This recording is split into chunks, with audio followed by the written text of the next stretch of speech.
είναι αυτό? Ένα σφουργίτη.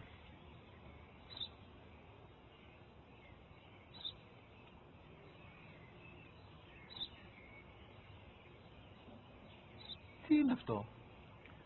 Μόλις τώρα στο πατέρα, σφουργίτη είναι.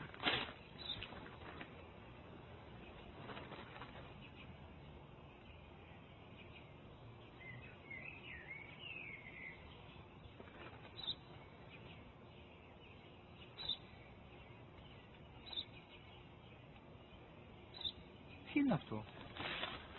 Ένα σπουργίτη είναι, πατέρα. Ένα σπουργίτη. Σπου-γι-τι.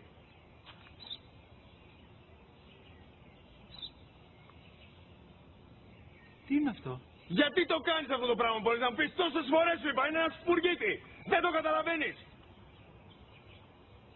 Πού πας?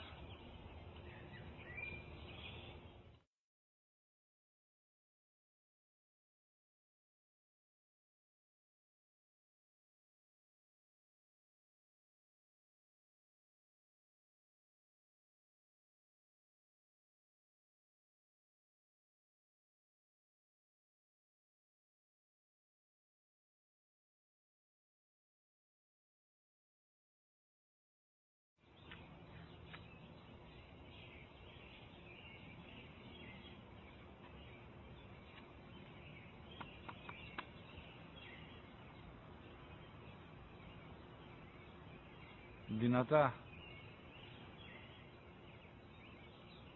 Σήμερα ο μικρός μου γιος που πριν λίγες μέρες έκλεισε τα 3 καθόταν μαζί μου έξω στο πάρκο όταν ένα σπουργίτη ήρθε και κάθισε απέναντί μας. Ο γιος μου με ρώτησε 21 φορές τι ήταν αυτό και του απάντησα και τις 21 φορές ότι ήταν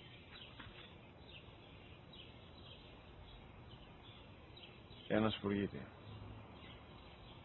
Τον αγκάλιασα τρυφερά και τις 21 φορές που μου έκανε την ίδια ερώτηση, ξανά και ξανά, χωρίς να εκνευριστώ, νιώθοντας στοργή για το αθώο μου αγοράκι.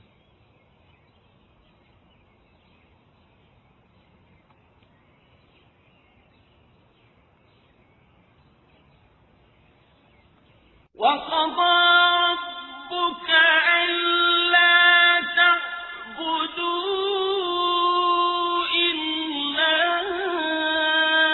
إِيَّاهُ وَبِالْوَالِدَيْنِ إِحْسَانًا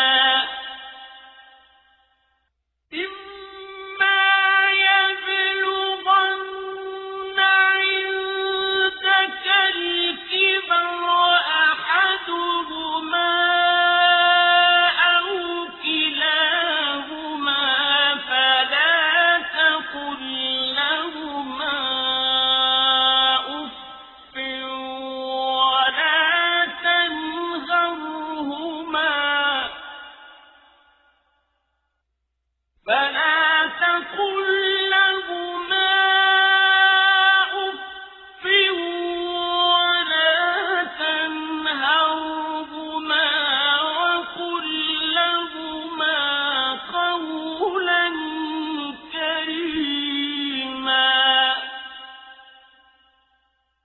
واخفض لهما جناح